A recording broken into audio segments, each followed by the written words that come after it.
আসসালামু আলাইকুম beautiful people. এখন বাজে রাত ১টা। মোটামুটি আধা ঘন্টা মতন আগে আব্বুর সাথে বাজার থেকে আসলাম। এসে ফ্রেশ হয়েই আমি জলদি এই মুভিটা দেখার জন্য বসে পড়ছি।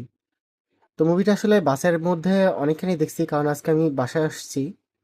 তো ভাবলাম যে শেষ করে তারপর ঘুমাবো। তো আব্বু ফ্রেশ হয়ে আসার পরে আম্মু আমার জন্য খাবার নিয়ে আসছে। এই দেখেন কি, এটা হচ্ছে মুসুরি ডাউলের খিচুড়ি। আপনার এটা হচ্ছে মানে নরমালি যে খিচুড়িগুলো আমরা খাই সব জায়গাতে ওইরকম না, একটু ভিন্ন।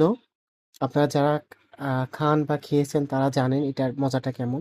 এটা কিন্তু একটু স্পাইসি হয়, যদিও বা দেখে মনে হচ্ছে না। এইখানে একটু দেখেন তাহলে বুঝতে পারবেন। হুম। এই ভাতটা আসলে কি আপনার সিদ্ধ মরিচ দিয়ে, এই যে দেখা যাচ্ছে হালকা হালকা, এই সিদ্ধ মরিচ দিয়ে এটাকে মাখাইতে হয়। মাখানোর পরে এই যে কাঁচা পেঁয়াজ, আর কাঁচা পেঁয়াজের সাথে হচ্ছে পোড়ানো ঝাল, মানে শুকনা মরিচ আর কি পোড়ানো। আহ! এটা এটা যে মানে মজা! আপনি শুষাবেন আর খাবেন। বাইরে যদিও বা ঠান্ডা ঠান্ডা আবহাওয়া, বৃষ্টি হচ্ছে, আর এই তার মধ্যে এরকম গরম গরম ঝাল ঝাল এই ভাত যদি হয়, আমার কাছে মনে হয় না বাঙালির কাছে আর কিছু প্রয়োজন আছে। বাঙালি এইসব জিনিসের জন্য মানে সবসময় উন্মাদ হয়ে থাকে। আর আমার মতন বাঙালি হলে তো কোনো কথাই নাই। যদিও বা লাস্টে কিছু বলতে চাইছিলাম, ওটা না বলি, শুধু হিংস দিই। আপু, তোমরা দেখো, ঠিক আছে? তোমরা যদি বাসায় থাকতা তাহলে আরো বেশি মজা হইতো। মূলত আসলে হিং ইয়ে করা না, কিন্তু মিস করতেছি।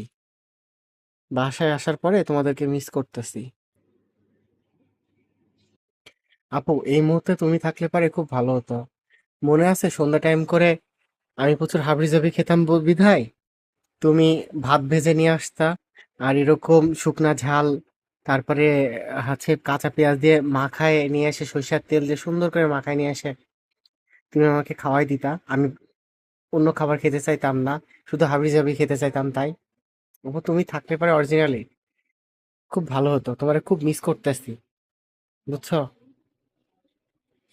অনেকদিন তোমাদের হাতে রান্না খাই না, আর একসাথে তো একই হাঁড়িতে বসে সবাই খাওয়া, এটা অনেকদিন হয় না।